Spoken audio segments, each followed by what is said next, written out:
E nós estamos vivendo este tempo de preparação para o Santo Natal do Senhor e eu quero agradecer a oportunidade de estarmos realizando esse programa às vésperas do tempo do Natal e celebrando a véspera do nascimento do Salvador.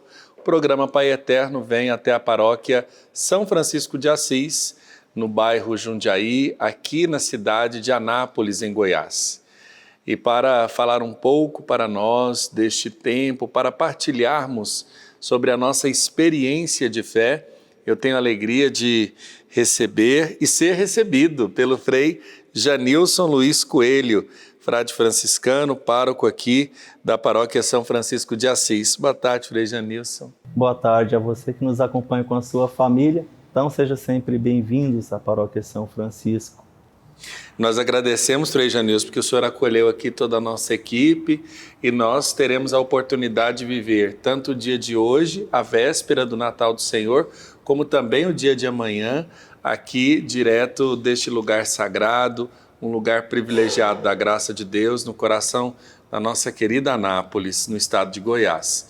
E também está conosco a irmã Giovana Isarias, ela que é franciscana da Divina Misericórdia. Boa tarde, irmã Giovana. Boa tarde, padre. Alegria, né, podermos estar unidos. Eu começo perguntando um pouco da vocação de vocês, né? Para quem está em casa, nós estamos numa igreja franciscana com religiosos também que se inspiram na vocação de São Francisco, né? Vou começar com a irmã Giovana perguntando um pouco do seu caminho vocacional, como é que a senhora discerniu sua vocação, irmã?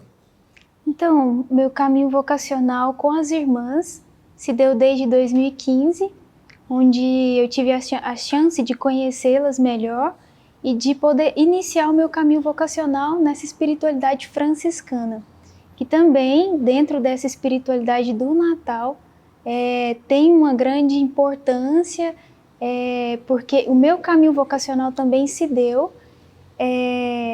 junto dessa espiritualidade do Emmanuel, do Deus conosco.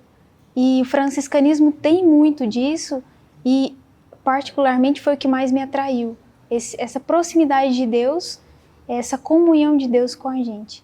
Tá certo, a senhora reside aqui em Anápolis mesmo? Hoje eu resido aqui. Tá certo. Frei Janilson, o senhor também é frade, mas é um frade sacerdote de jovem ordenação. Muito bem, então, eu sou recém-ordenado, né, em 2019, ordenado sacerdote, mas porém desde 2016 já tenho os votos solenes. Mas o meu caminho vocacional começa já desde muito jovem, né, desde o período que eu digo de catequese, quando a gente encanta-se pelaquela comunidade de fé que vai fomentando o desejo de seguir a Jesus. Quer dizer, a gente que ser comunidade, a figura do sacerdote ali também nos encanta, mas, no entanto, não se tinha franciscanos na minha região, né? Ou seja, na região norte aqui de Goiás não se tinha os franciscanos, mais propriamente cidade de Itapaci, ali, aquela região.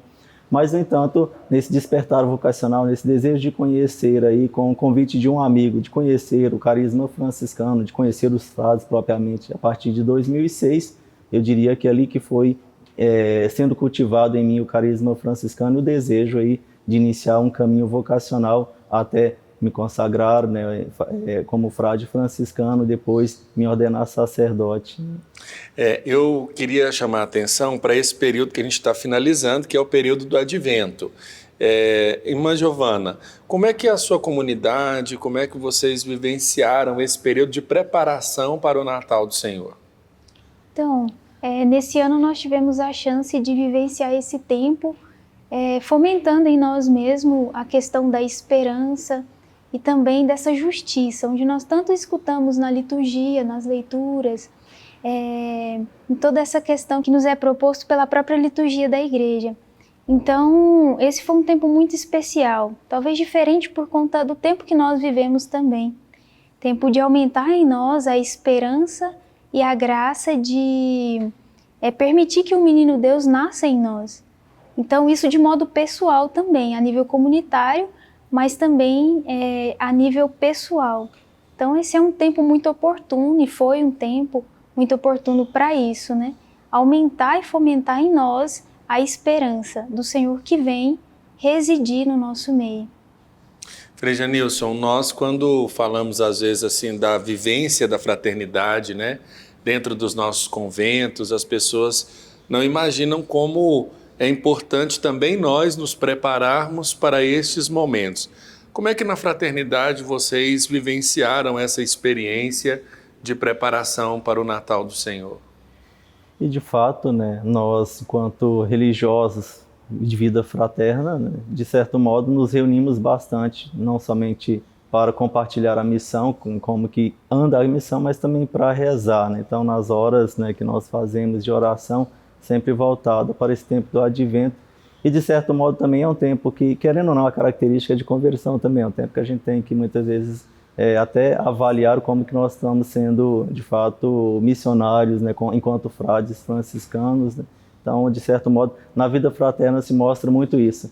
De certo modo, o Advento cria em nós também um espírito, né, do qual a gente começa a realmente a ter essa expectativa do Senhor que vem a nos preparar. Então, querendo ou não, vai despertando na gente também até a avaliação ou a reflexão de como que eu estou vivenciando a minha vida fraterna. Então, essas coisas, de fato, esse tempo favorável chamado Advento, né, de fato nos ajuda bastante, enriquece a vida fraterna, né, assim como enriquece toda a vida da igreja, né. Irmã, como é que a senhora observa o tempo do Advento, principalmente para fomentar na senhora esse compromisso com a sua consagração e a sua doação na missão da igreja? Então, eu percebo esse tempo, ele literalmente é um retiro para o próprio tempo do Natal, né? Então, ele é de uma importância que ele ajuda muito e é muito importante na questão dessa doação, até diária que nós temos. O próprio Frei colocou agora há pouco, né? Nós que temos essa vida comunitária, essa vida de oração, as horas que nós temos para estar diante do Senhor juntas também, o tempo do Advento também ajuda nisso e é importante para isso. A nível comunitário, repito, mas também a nível pessoal, que nos leva para essa entrega pessoal todos os dias que nós temos aos pés do Senhor. Frei Janilson, quando a gente observa, por exemplo, elementos que fazem parte do tempo do Advento, a gente pode contemplar, e eu acho que o maior deles é o presépio, né? A espiritualidade franciscana olha para o presépio como um lugar, digamos assim, de atualização desse mistério a ser contemplado, não é mesmo?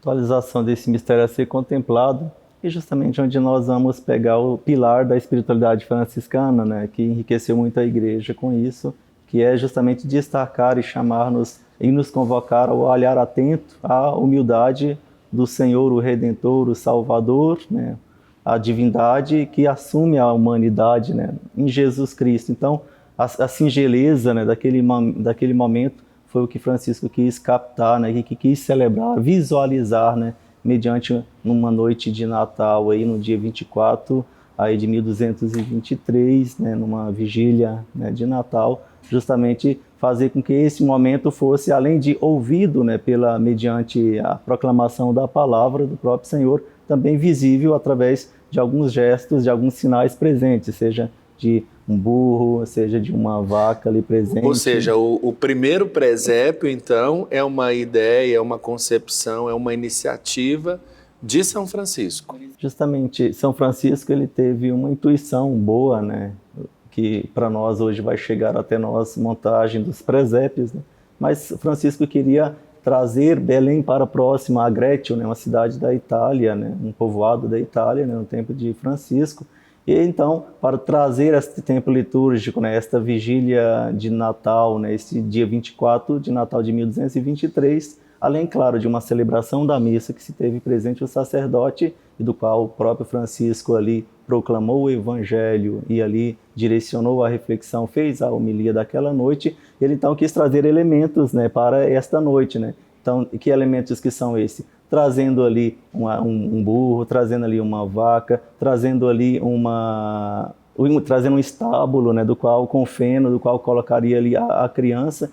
Então ele quis fazer realmente uma celebração dramatizada. E um pouco o detalhe que numa gruta, né? Uma gruta que foi preparada ali justamente por um conhecido, um amigo de Francisco, um amigo íntimo de Francisco ali, que era muito amigo mesmo. Então ele consegue então fornecer este lugar para o Francisco ali e convida as pessoas daquela região para celebrar com tochas, né? Uma grande noite de Natal.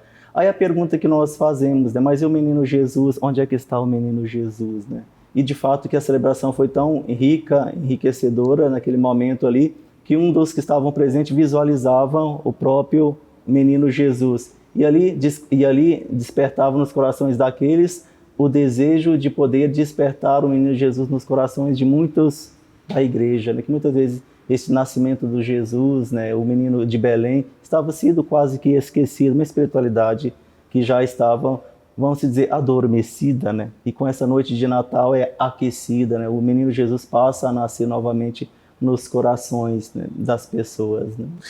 Irmã Giovana, como é que a senhora observa a mensagem do presépio, principalmente nos dias de hoje? Então, a mensagem do presépio para mim é um paradoxo, na verdade. Tem a simplicidade e também a questão do admirável. Quando a gente vivencia, é simples. Para mim, uma das festas mais simples que nós temos para vivenciar essa festa do Natal. Mas em matéria de contemplação é admirável, porque é um Deus que se faz menino, frágil e extremamente acessível ao homem, né? Hoje, para os dias de hoje, mais do que nunca, esse menino ele só quer ser acolhido, né? Ele não tem rebeldia, ele não tem nenhuma extravagância, no sentido literal, que espante qualquer um. Então, todo aquele que chega, todo aquele que se aproxima, é um menino que acolhe, que se faz acessível na sua simplicidade, e em contemplando esse mistério, não tem quem não fique admirado com a riqueza desse mistério, de um Deus que se faz uma criança tão frágil para poder estar junto com toda a humana criatura. Frei Genilson, eu já notei que em algumas casas franciscanas, alguns conventos, sempre procuram fazer uma exposição de presépios, né? E nas exposições de presépios que a gente observa, o nascimento ele é retratado com as faces de diversas culturas. Inclusive, esse ano o Papa Francisco convidou os povos andinos ali do Peru a montarem um presépio na Praça de São Pedro, né? O presépio montado esse ano lá tem as feições, tem as vestes do povo andino. O que significa observarmos o presépio na sua realidade de mensagem, que é, digamos, universal, mas encarnando diversas culturas, diversos rostos que são particulares a cada continente ou a cada grupo linguístico? E se nós, de fato, olharmos, né, a grandeza do Deus que assumiu melhor a humanidade, né, quer dizer, assumiu a nossa humanidade num aspecto, se nós fôssemos olhar a humanidade de Jesus, né, no tempo dele, né, judeu, quer dizer, assume uma cultura, né, e assim também quando nós vamos ver os presépios que são montados, né, de diversos, embora os elementos próximos, né, certamente tem Jesus, tem Maria, tem José, né, quer dizer, esses elementos centrais, mas, no entanto, cada qual com a particularidade da cultura, né, do povo, e quer trazer justamente, mostrar que Deus assumiu a nossa humanidade, se revestiu de nossa humanidade para que engrandecesse ela, né? Então, quer dizer, é a ideia de que a espiritualidade do Natal, de fato, quer engrandecer, de fato, as culturas, quer enriquecer as culturas, né? E muitas vezes também elevá-las, né, para Deus, né, que de fato a cultura assim faz, né, deve levar, né, os corações da humanidade para Deus. Então, revestir-se um presépio de uma característica de um povo, então é justamente dar dignidade para aquela cultura, né, e ao mesmo tempo também levá-la, né, para Deus, uma vez que o próprio Senhor encarna, assume a nossa humanidade, né?